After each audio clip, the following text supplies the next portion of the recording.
자, 우리 오늘 3월 30일이고요. 내일이 31일입니다. 이제 한 달을 마감하게 되는데 우리 좌우로 앞뒤로 한 달 동안 고생 많았습니다. 수고 많았습니다. 우리 한번 축복하십시다. 앞뒤로 좌우로 인사하십니다. 정말 고생했습니다. 네. 우리가 믿음에 대한 말씀을 지금 계속해서 나누고 있습니다. 우리 지난 금요일도 참된 믿음, 진정한 믿음, 성숙한 믿음 이런 말씀을 나누었는데요. 우리의 믿음이 참될 수 있는 여지가 우리가 건강한 믿음을 소유하고 또 건강한 믿음을 계속해서 유지할 수 있는 근거가 무엇일까요, 여러분? 다른 것이 아닙니다. 내가 잘 믿어서, 내가 책임감이 있어서, 내가 명석하고 똑똑해서 아닙니다. 하나님의 말씀 때문입니다. 동의하시면 아멘. 하나님의 말씀, 우리의 삶에 나침판 같은 말씀이 있기 때문에 우리가 삐뚤어지지 않고 허망한 곳으로 가지 않고 멸망의 길로 가지 않고 생명의 길을 갈 수 있습니다. 제가 부족하지만 은광교회 부임해서 늘 추구하는 바가 참 지금 20년 동안 추구하는 바는 오직 한 가지입니다. 말씀 위에 나를 세우자. 말씀 위에 교회를 세우자. 말씀 위에 가정을 세우자. 어쩌든지 말씀에서 벗어나지 말고 말씀에서 떠나가지 말고 말씀을 놓지 않기를 주님의 이름으로 다시 한번 축복합니다. 우리가 앞서 여러 주 동안 사람이 믿음으로만 하나님 앞에 의롭게 된다 하는 이 복음의 말씀을 성경을 근거해서 살펴보았습니다. 오늘은 이 성경의 교훈뿐만 아니라 우리가 보편적으로 동의하고 있고 모든 인류가 공감하는 그런 일반적 관례를 가지고 또 진리를 설명해내고 있습니다. 물론 말씀 안에서. 왜냐하면 오늘 15절 말씀 여러분 한번 보십시오. 15절 형제들아 내가 사람의 예대로 말하노니. 사람의 예. 굳이 신앙, 믿음, 하나님 이렇게 집어넣지 않더라도 사람들도 이건 안다. 사람들도 이 정도는 공감한다. 이 상식이라는 거죠. 오늘날 상식도 무너지고 기본도 무너지고 그런 시대가 된 것을 우리가 안타깝게 여기지만 성경은 여전히 사람의 예대로 말하노니. 무엇입니까? 사람의 언약이라도 정한 후에는 아무도 패하거나 더하거나 하지 못하느니라. 사람과 사람 간에 약속을 하고 사람과 사람 간에 계약을 하고 사람과 사람 간에 언약을 맺어도 언제 그래서 이렇게 철면피가 아니고는 하지 않는다는 것입니다. 하지 못한다는 것입니다. 하물며 하나님께서 사람과 인간과 언약을 맺으셨어요. 우리 지난주일 봤지 않습니까? 확인했지 않습니까? 갈라디아서가 인용한 창세기 15장 6절. 하나님께서 아브라함과 다 언약을 굳게 언약을 하셨어요. 자, 우리 17절 한번 읽어보십시다. 오늘 17절 말씀 같이 읽습니다. 내가 이것을 말하노니 하나님께서 미리 정하신 언약을 430년 후에 생긴 율법이 폐기하지 못하고 그 약속을 헛되게 하지 못하리라. 아멘. 하나님의 언약. 오늘 여러분 설교 제목이 율법과 약속 혹은 율법과 언약입니다. 하나님이 아브라함과 언약을 맺으셨어요. 그리고 430년이 지났습니다. 아브라함이 생존했던 시기를 대략 구약학자들이 약 1800년, BC 1800년입니다. 그런가 하면 출애굽을 보수주의 학자들과 진보주의 학자들이 조금 차이는 있지만 대략 한 1400년에서 1500년경, 조금 빠르게 잡으면 1300년 정도로 보기도 합니다. 보통은 우리 보수주의 진영에서는 1450년경으로 봅니다. 그러면 아브라함부터 출애굽까지 약 400년 정도의 시간 간격이 있습니다. 네. 지금 이 430년이 어디서 나오느냐? 아브라함, 이삭, 야곱 때에 이스라엘 백성들이 이주를 합니다. 다 아시듯이 창세기 30장 이후에 나오죠. 이 약속의 땅 가나안에 흉년이 들었습니다. 먹을 게 없습니다. 7년 흉년이 들었습니다. 7년 동안 큰 흉년이 찾아왔습니다. 곡식이 이집트에만, 애굽에만 있다는 소식을 듣고 그곳에 자녀들을 보냈다가 또 보냈다가 하는데, 나중에 어떤 일이 있습니까? 이집트에 당신의 아들 요셉이 있다. 요셉이 보낸 그 왕의 마차를 타고, 왕의 병거를 타고 이 야곱이 70인 식구를 데리고 잠시 피하기 위해서 이집트로 내려간 것이, 애굽으로 내려간 것이 430년이 지나서 출이집트, 출애굽을 합니다. 엑소도스 하죠. 그래서 여러분, 출애굽에서 가장 중요한 게 뭡니까? 출애굽에서 시내산에서 이스라엘 백성들이 무엇을 받습니까? 하나님의 십계명을 포함한 율법을 받죠.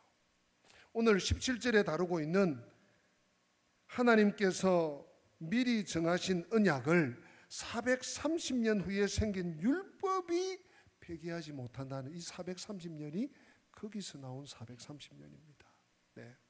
그러니까 아브라함은 벌써 400여 년 전에 하나님과 언약을 체결했어요. 그리고 430년이 지나서 이스라엘 백성들이 시내산에서 율법을 받았습니다. 그 율법이 언약을 대체할 수 있다 없다? 없다. 그럴 수가 없다. 사람의 예를 들어도 그건 그럴 수가 없다는 얘기를 오늘 말씀하고 있습니다. 왜 그렇습니까? 율법보다 하나님의 약속이, 하나님의 언약이 훨씬 더 우선이었기 때문이기도 하고, 하나님의 약속이 훨씬 우선하고 월등하고 우월하기 때문에 그럴 수 없는 것입니다. 여러분, 우리 17절을 한 번 더 읽어보십시다. 한번 정리하면서 17절 시작. 내가 이것을 말하노니 하나님께서 미리 정하신 언약을 430년 후에 생긴 율법이 폐기하지 못하고 그 약속을 헛되게 하지 못하리라. 아멘. 그렇습니다. 이 약속을 아브라함에게 하나님이 주셨죠. 우리가 지난주에 창세기 12장, 15장 제가 언급했지 않습니까? 15장에 보니까 아브라함에게 약속을 주셨습니다. 그런데 하나님이 그 약속을 주실 때 아브라함에게만 주셨겠습니까? 아니죠.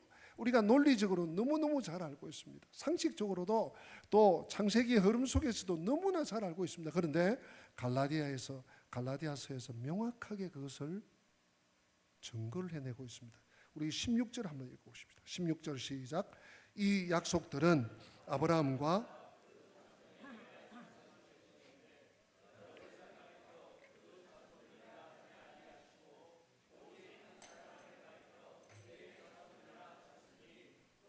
그리스도라. 아멘. 이 약속들은 아브라함과 그 자손에게 하신 거란 것. 근데 갈라디아서 뭐라고 하면 여러 사람을 그 자손들이라고 하지 않고 오직 한 사람만 지명했다. 그 오직 한 사람이 누구라고요? 예수 그리스도라는 거예요. 예수 그리스도. 놀라운 비밀스러운 말씀 중에 한 가지입니다. 내 자손에게 주신다. 이 내 자손들이라고 하지 않고 내 자손이라고 한 인물을 가리켜 지명해서 그분이 예수님이다, 예수 그리스도다라고 말씀하는 것입니다. 사랑하는 여러분, 믿음으로 의롭다 하심을 받는 이 귀한 은혜의 약속을 아브라함에게 주시고, 그리고 그로부터 1800년이 지난 예수 그리스도에게 주시고 확인하시고, 또 그로부터 2000년이 지난 오늘 우리에게 그리스도 안에서 우리 모두에게, 예수 그리스도를 믿는 우리 모두에게 이 약속을 주셨다, 그 얘기죠. 이렇게 주신 약속이 430년 후에 생긴 율법에 의해서 훼손되거나 수정될 수 있다 없다? 없다. 결코 그럴 수가 없다. 있을 수 없는 일이에요. 하나님은 아브라함에게 약속을 주시면서 이미 그리스도를 내다보신 거예요. 또 그리스도 안에서 누구까지? 나중에 믿게 될, 예수 그리스도를 믿게 될 우리를 은혜 안에서, 예정 안에서, 선택 안에서 바라보신 영원한 약속이기 때문에 하나님의 약속은 절대로 패하거나 더해질 수가 없는 것입니다. 하나님의 약속이 훨씬 우월하고 진실하고 참된 것이기 때문입니다. 이 정도 정리하고 오늘 한 가지 더 나아갑니다. 이 약속을 주시면서 하나님께서 그래 약속했다 가서 잘 살아라 끝 이게 아니에요. 이 약속을 주시면서 하나님께서 약속과 함께 또 다른 무언가를 주셨다고 오늘 본문은 우리에게 소개하고 있습니다. 그것이 18절 말씀입니다. 우리 18절 같이 한번 더 읽어보십니다. 만일 그 유업이 약속에서 난 것이 아니리라. 그러나 하나님이 약속으로 말미암아 아브라함에게 주신 것이라. 아멘. 여러분 유대인들은 벌써 이 말하면 척쿵 압니다. 근데 우리는 조금 생각을 해봐요. 뭐지? 하나님이 약속과 즉 언약과 함께 무엇을 주셨다? 오늘 유업이라는 단어를 씁니다. 18절에 그 유업이 율법에서 난 것이 아니고 약속에서 난 것이다. 그 유업에 우리는 좀 초점을 좀 맞출 필요가 있습니다. 하나님께서 아브라함에게 약속을 주시는 그 장면이 창세기 15장에 나옵니다. 여러분 창세기 15장은 지금 이 시간에 읽어볼 수가 없습니다. 여러분들이 개인적으로 읽어보시고요. 창세기 15장에 보면 하나님께서 언약, 약속을 비준하시는 장면이 창세기 15장 17절에 나오는데요. 그 말씀만 우리가 한번 읽어보십시다. 창세기 15장 17절 시작. 해가 져서 어두울 때에 연기 나는 화로가 보이며 타는 횃불이 쪼갠 고기 사이로 지나더라. 아멘. 우리는 그냥 이 말씀을 그냥 쑥 읽고 연기가 나고 지나갔구나 이렇게 생각하기 쉬운데 지금 이 창세기 15장 17절은 고대 근동의 고대 중동 지역의 나라와 나라, 국가와 국가, 큰 나라, 그레이트 킹과 또 스몰 킹, 이 두 나라 간의 조약을 맺을 때, 언약을 맺을 때 썼던 이 도구입니다. 그래서 창세기 15장 8절인가 9절에 보면 하나님께서 아브라함에게 세 가지를 준비하라고, 예물을 준비하라고 하십니다. 그것이 뭔가 하면 3년 된 암소, 그리고 3년 된 암염소, 또 3년 된 숫양, 그러면 비둘기 이렇게 준비하라고. 그리고 그 3년 된 숫양, 3년 된 숫염소, 3년 된 그 숫양을 갈라라. 가운데를 딱 갈라서 반을 쪼개놓으라. 반을 다 쪼개놨습니다. 거기에 지금 오늘 17절 하나님의 임재가, 하나님의 역사하심이 횃불이 쪼갠 고기 사이로 지나다. 이것은 무슨 의미인가 하면 고대 언약에 당신과 내가 큰 나라와 작은 나라가 약속을 했다. 너가 이렇게 할 때 내가 책임져 준다. 네가 시나이의 도리를 닿을 때 내가 너희 나라를 책임져 준다. 내가 전쟁이 나면 내가 막아준다. 내가 싸워준다. 그런데 만약에 이 약속대로 하지 않으면 너와 내가 이 죽은 이 짐승들처럼 이렇게 된다 하는 비준이 그 재물 사이로 지나가는 거예요. 하나님께서 아브라함과 이 약속을 맺었다. 뭐예요? 당신의 생명을 걸고 이 약속을 꼭 지키겠다. 무슨 약속? 유업을 너에게 주겠다. 유업을 너에게 주겠다. 이 약속을 지키겠다는 의지를 이렇게 보여준 것입니다. 하나님은 구원받은 백성, 의롭다함을 받은 백성에게 유업도 주신다는 거예요. 약속만 하고 야 내가 약속했어요. 네가 이제 열심히 살아봐. 알겠지? 내가 지켜보고 있을게. 이게 아니에요. 유업을 준다. 여러분 놀랍지 않습니까? 사실 아브라함에게 주신 유업은 3종 세트입니다. 하나는 땅입니다. 그리고 씨, 자손입니다. 그리고 모든 민족이 너로 말미암아 복을 받게 하겠다. 이 세 가지, 땅과 씨와 모든 민족의 복, 그것을 너에게 다 준다. 이게 약속으로 말미암아 받은 유업의 보증입니다. 보증입니다. 약속 안에 이 유업이 포함되어 있는 것입니다. 그 유업이 말씀드린 첫째는 땅인 것입니다. 땅 안에 모든 것이 포함되죠. 땅 안에 자손들, 또 온 땅으로 퍼져나가서 온 민족들. 우리에게는 뭡니까? 천국입니다. 하나님 나라, 하나님 나라. 하나님의 은혜, 언약 안에 갈 때, 하나님의 약속 안에 갈 때 우리는 하나님의 나라가 보장되어 있는 것입니다. 그런데요, 그게 끝이 아닙니다. 그게 다가 아닙니다. 우리는 죄가 용서되고 의롭다 하심을 받고 하나님의 나라를 유업으로 얻으면 끝이 아닙니다. 이 유업으로 가나안 땅을 약속해 주실 때 가나안 땅에는 여러분 또 뭐가 있습니까? 무엇이 포함되어 있습니까? 가나안 땅이 상징하는 풍요로움이 있습니다. 부유함이 있습니다. 가나안의 풍요와 부요가 약속 안에 들어있습니다. 하나님의 약속 안에. 내가 땅을 줄게. 땅이 황폐하고 맨날 갈라지고 맨날 그냥 홍수나 나고 이러면 어떻게 되겠어요? 그죠? 그 풍요와 부요가 포함되어 있습니다. 우리는 예수를 믿어서 다만 종교적인 영역에서 위로를 받고 이 땅에 살다가 죽으면 이제 그제서 천국에 들어가고 이런 정도가 아니에요. 물론 이것은 우리의 믿음의 기초고 정초이기도 합니다. 그러나 이 귀한 진리를 믿을 뿐만 아니라 이 땅에서 천국의 부요와 풍요를 함께 누리고 경험하게 되는 것이 하나님께서 우리에게 주신 이 유업의 의미가 포함되어 있다는 거 여러분 기억하셔야 됩니다. 이 유업이라는 말은요, 원어적인 의미는 유산, 상속, 상급 이런 의미가 다 포함되어 있습니다.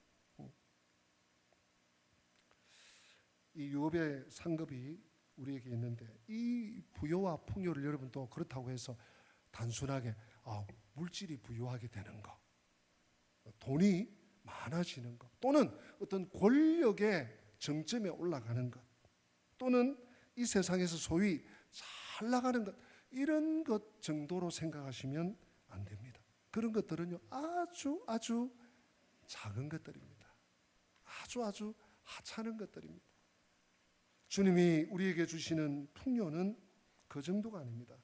가난 속에서도 이 세상 사람들이 부유하고 풍요롭다 하는 것을 능가하는 풍요를 말하는 것입니다. 사랑하는 사람이 질병에 걸려서 낫기를 기도했는데 병이 낫지 않아도 누리게 되는 부요와 풍요와 여유, 그것이 하나님께서 우리에게 주시는 약속과 함께 더불어 주시는 이 부요에 포함되어 있는 것입니다. 또는 우리가 자녀를 너무너무 사랑하잖아요. 기도하면서 이 아이에게 무엇이 최선일까 하면서 다 지도하면서 키우는데 그게 뜻대로 안 될 때가 있어요.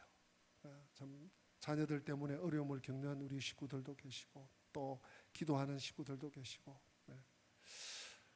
그런데요, 그럼에도 불구하고 하나님이 주시는 한마디로 말해서 하는 일이 잘 되고 번성하고 막 하나를 심었더니 10개가 되고 100개가 되고 1000개가 되고 그런 부요와 풍요를 훨씬 뛰어넘는 하나님의 유업을 말하는 것입니다. 오늘 우리가 찬양하게 될 시선이라는 찬양을 우리가 조금 이따 하게 될 텐데요.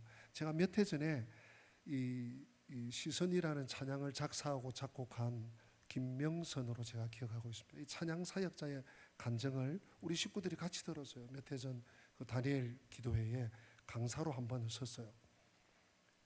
그 자매가 간증을 하는데 제가 깜짝 놀랐습니다. 남편이 중병이 들었어요. 그리고 남편을 위해서 기도하고 또 치료에도 힘쓰고. 근데 이 자매가 하나님께 기도하면 꼭 말씀을 주시는 거예요. 내가 나으리라.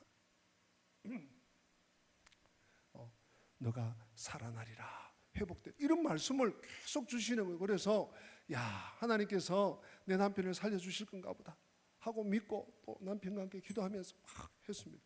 근데요, 제가 그 남편의 그 병명이 무엇이었는지는 제가 정확하게 기억을 할 수 없습니다. 혈액암이었는지 무슨 암. 근데 그 남편이 결국은 죽고 맙니다. 근데 이분의 간증은 거기서부터 시작하는 거예요. 저는 큰일 났다. 아이고, 예수 믿다가 어려움이 왔는데 살아나고 잘 되고 이렇게 되는 것이 보통 이게 뭐라고 할까 절차가 아니겠습니까? 근데 큰일 난 거예요. 아직 간증을 지금 반도 못했는데. 근데요, 거기서부터 하나님이 섬세하게 예배하시고 하나님께서 남편을 위해서, 나를 위해서, 우리 자녀들을 위해서 준비하신 과정. 하나님께서 나를 또 찬양 사역자로 사용하시면서 통하여 영광 받으신 이 일련의 일들을 소개하면서 하나님께 영광을 올려드리는데 제가 너무너무 감격을 먹은 거 아니겠습니까?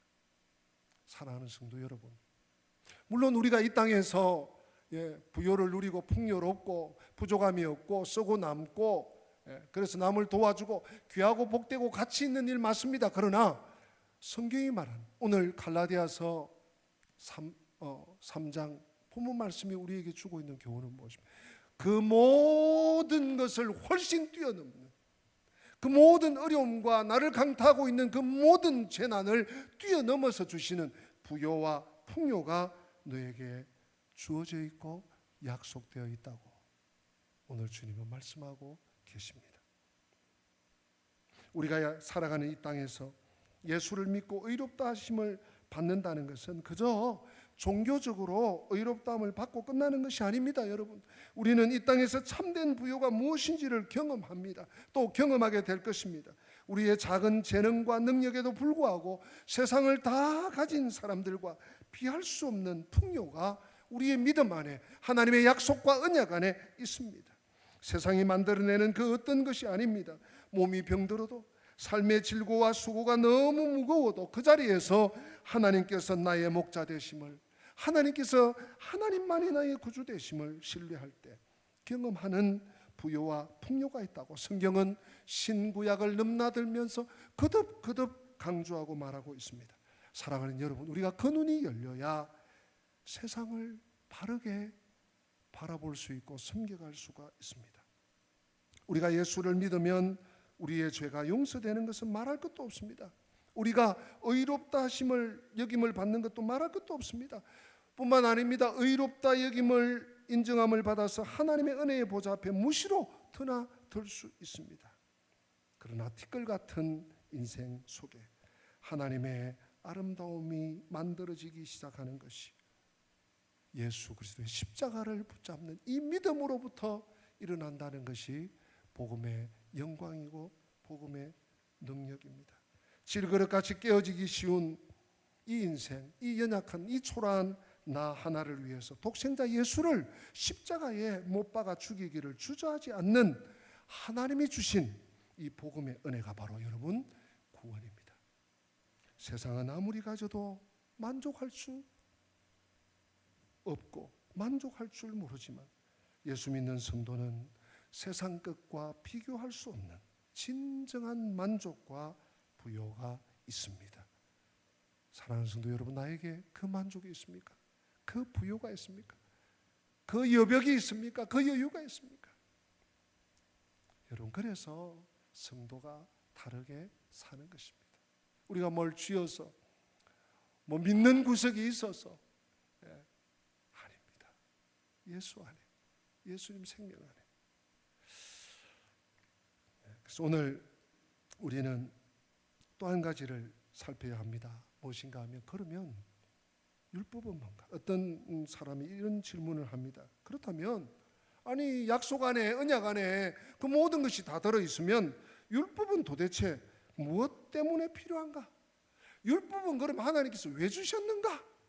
그런 질문이 우리에게 자연스럽게 일어날 수 있습니다. 오늘 19절 말씀에 그 답이 있습니다. 여러분 19절 같이 읽어보십니다. 그런즉 율법은 무엇이냐? 범법함으로 더하여진 것이라. 천사들을 통하여 한 중보자의 손으로 베푸신 것인데 약속하신 자손이 오시기까지 있을 것이라. 아멘. 오늘 사도가 단정을 합니다. 그런데 오늘과 아마 다음 주일까지 제가 말씀을 드려야지 율법에 대한 그 목적, 율법을 주신 이유, 또 율법의 역할이 조금 더 풍성하게 이해가 될 것입니다. 오늘 19절 안에서 율법에 대한 세 가지를 오늘 사도는 강조하고 있습니다. 하나님께서 우리에게 주고 있습니다. 첫째는 율법은 무엇이냐? 범법함으로 더하여진 것이다. 이게 무슨 말입니까, 여러분? 법을 범했다. 율법은 본질적인 거나 필수적인 것이 아닙니다. 처음부터 필수적인 것은 약속이면 충분합니다. 언약이면 충분합니다. 그런데 율법은 약속 이후에 뭐해졌다? 더해졌습니다.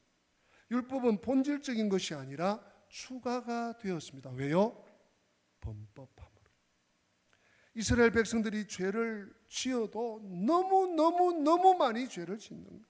그 때문에 그 범법함을 인하여 하나님께서 안 되겠다. 야, 법을 세워. 법을 정해. 딱 정해. 꽝꽝꽝. 더하여진 것이라는 것입니다. 사랑하는 성도 여러분, 이 세상에 법이 없는 것도 문제가 되겠지만 보십시오. 그러나 그보다 더 큰 문제가 되는 것은 사람들의 죄성 아니겠습니까? 법이 없어서 지금 사회가 이렇게 혼란합니까? 아닙니다. 사람의 죄성입니다. 법을 하나 만들어 놓으면요, 교묘하게 그 법을 살짝 비교합니다. 살짝 우회합니다. 살짝 뛰어넘습니다. 그래서 1이라는 법을 정해놓고 1-1, 1-2, 1-3, 또 1-1-1, 1-1-2 계속 법을 대가, 법을 계속 고쳐가. 왜 그렇습니까? 사람의 죄성이죠. 죄성. 오늘 우리 시대에 존재하는 법은 인간의 부패성과 무능력을 문자 그대로 고발해주고 있는 것 아니겠습니까? 인간이 이렇게 부패하다. 인간이 이렇게 사악하다. 그래서요, 율법이 더해졌다. 왜? 범법함으로. 두 번째 율법은 19절에 뭐라고 하고 있습니까? 율법은 천사를 통해 한 중보자의 손으로 베푸신 것이래요. 약속은 하나님이 아브라함에게 어떻게 주셨습니까? 직접 수여하셨어요. 오늘 우리 보셨잖아요. 하나님께서 횃불 가운데, 횃불이 그 갈라진 고기 사이를 지나가도록 직접 아브라함과 맺으신 것입니다. 그런데 율법은 천사를 통해서 모세의 손을 빌려서 주신 것입니다. 몇 단계를 거쳤습니다. 야, 천사 대장 미카엘, 네가 내려가 봐라. 천사가 가서 또 모세를 또 앞세웁니다. 모세에게 또 돌비를 줍니다. 그리고 계명을 줍니다. 몇 단계를 거쳤어요. 직접 주신 언약과 여러 단계를 거친 율법, 어떤 것이 더 고귀하고 소중하겠습니까? 당연히 하나님이 직접 주신 언약, 약속이 더 우선이고 고귀한 것입니다. 세 번째 율법의 역할이 무엇입니까? 율법은 우리 19절 한 번만 더 읽어보십시다. 19절 가시겠습니다. 시작. 그런즉 율법은 무엇이냐? 천사들을 통하여 한 중보자의 손으로 베푸신 것인데 약속하신 자손이 오시기까지 있을 것이라. 아멘. 율법은 약속하신 자손이 오시기까지, 즉 그리스도께서 오시기까지 제한되어 있다. 한시적이다. 무슨 말입니까? 유효기간이 있다는 것입니다. 어디까지? 언제까지? 그리스도께서 다시 오실 때까지. 그리스도께서 오실 때까지. 사랑하는 성도 여러분, 우리가 신앙생활을 지금 십수년 혹은 수십 년 해도 자신이 얼마나 악한 사람인지 제대로 인정할 때가 쉽지 않습니다. 인정하기가 쉽지 않습니다. 다른 사람의 죄를 보면 저럴 수가 있냐고, 어찌 인간의 탈을 쓰고 그럴 수가 있냐고 하면서도 자신이 얼마나 부패하고 악하고 더러운지 우리는 잘 생각하지 않습니다. 왜 그럴까요? 네. 자신을 잘 보지 못하기 때문만 아니라 우리의 죄성이 가려져 있기 때문입니다. 우리가 성도라고 하지만 내가 얼마나 예수 그리스도의 은혜와 보혈의 은총이 아니면 내가 지금 있을 수 없는 존재라는 사실을 얼마나 우리가 인식하면서 살고 있습니까? 율법이 그 그것을 우리에게 깨우쳐 주는. 야, 너 봐. 너 이렇잖아. 너 이 모양이잖아. 너 이것밖에 안 되잖아. 봐. 은혜가 없었으면 어떻게 될 뻔했냐. 그리스도가 없었으면 어떻게 될 뻔했냐. 여러분, 칼빈주의 5대 강령의 제일 첫 번째가 뭔 줄 아십니까? 인간의 전적 타락. 인간의 전적 타락. 인간의 전적 무능력. 타락한 우리는 아무것도 할 수가 없어요. 하나님을 찾을 수도 없고 하나님께 나아갈 수도 없고 하나님이라고 심지어 부를 수도 없는 존재예요. 그 실체가 바로 우리의 모습입니다. 이 자신의 실체를 본 적 없는 사람은 기독교를 종교로 받아들일 수는 있습니다. 그러나 성경이 말하는 구주를 나를 대속하신 주로는 인정하기 힘듭니다. 율법이 와서 하는 일은 바로 이 다 망가지고 깨트려진 나를 보게 하는 것입니다. 여러분, 우리 한번 보실까요? 21절 보십시다. 21절 22절 연이어서 읽습니다. 그러면 율법이 하나님의 약속들과 반대되는 것이냐? 결코 그럴 수 없느니라. 만일 능히 살게 하는 율법을 주셨더라면 의가 반드시 율법으로 말미암았으랴. 22절도요. 그러나 성경이 모든 것을 죄 아래 가두셨으니 이는 예수 그리스도를 믿음으로 말미암는 약속을 믿는 자들에게 주려 함이니라. 아멘. 율법은 다른 사람들이 보기에는 멀쩡하게 보여도 하나님 목전에서 얼마나 내가 극악한 죄인이고 그 죄 때문에 형벌과 진노를 조금도 면할 수 없는 사실을, 그런 존재라는 사실을 우리에게 상기시켜 줍니다. 우리가 이것을 깨닫는다면 우리는 복음이 드러날 때, 복음이 우리에게 주어질 때, 구주께서 세상에 다시 오실 때, 믿음으로 의롭다는 진리가 선포될 때 진리를 진심으로, 복음을 진심으로 환영하고 받아들이게 되는 것입니다. 바로 이것이 나에게 생명을 주는 유일한 길인 것을 알도록 율법은 우리의 죄성을 드러내고 보여주는 것입니다. 율법은 죄 안에 갇혀있는 우리를 꺼내서 복음을 기뻐하고 구주를 바르게 믿도록 하기 위해서 하나님이 우리에게 주신, 더해 주신 안전장치입니다. 네.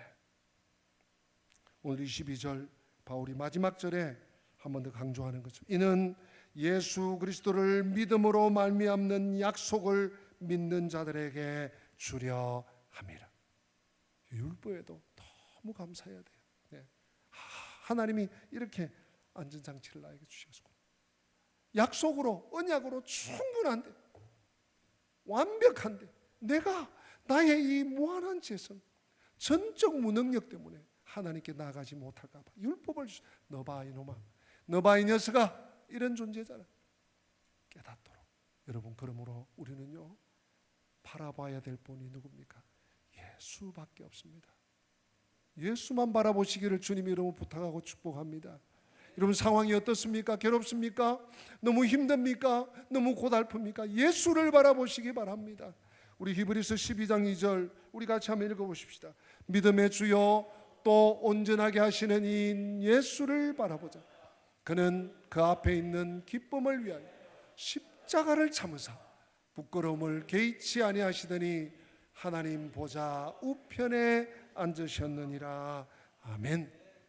그렇습니다. 예수를 바라보는 길만이 우리가 살 길입니다. 예수를 바라보는 길만이 우리가 믿음의 길을 지속할 수 있는 유일한 길입니다. 그리고 그 예수를 붙잡아야 합니다.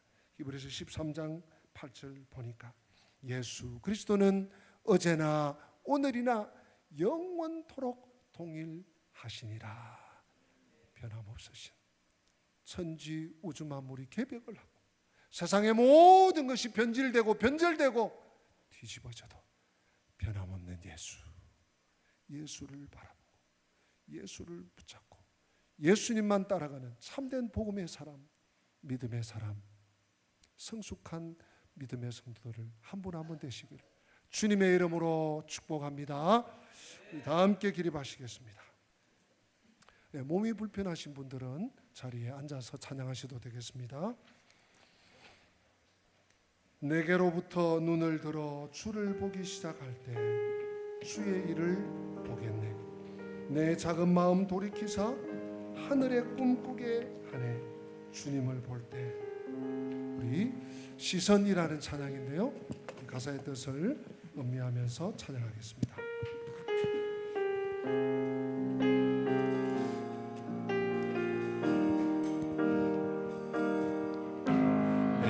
내게로부터 눈을 들어 주를 보기 시작할 때 주의 일을 보겠네. 내 작은 마음 돌이키사 하늘에 꿈꾸게 하네. 주님을 볼 때 모든 시선을 주님께 드리고 살아계신 하나님을 느낄 때 내 삶은 주의 역사가 되고 하나님이 일하기 시작하네. 성령이 나를 변화시켜 모든 두려움 사라질 때 주의 일을 보겠네. 광패한 땅 가운데서 주님 마음 알게 되리. 주님을 볼 때 모든 시선을 주님께 드리고 전능하신 하나님을 느낄 때 세상은 주의 나라가 되고 하나님이 일하기 시작하네. 하나님 아버지, 그렇습니다. 나의 생각, 나의 마음, 나의 언어, 나의 걸음, 주님을 볼 때, 주님을 붙잡을 때, 주님만 따라갈 때 우리는 살아날 수 있습니다.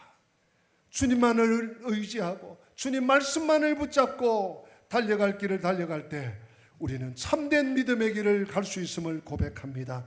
주 성령으로 인쳐주셔서 주의 자녀들이 한 사람도 흩어지지 않고 주님 말씀을 붙쫓아 주님의 걸음을 붙쫓아 예수를 바라보며 달려가게 하여 주시옵소서. 아멘. 주 예수 그리스도의 은혜와 하나님 우리 아버지의 변함없는 사랑과 보혜사 성령님의 교통하심이 율법이 아니라 약속, 언약, 하나님의 말씀을 붙잡고 날마다 전진하며 승리하기 원하는 주의 백성들 머리 위에, 제들의 앞길 위에, 가정 위에, 우리 교회와 민족과 열방 위에 지금부터 영원토록 함께 계실지어다. 아멘.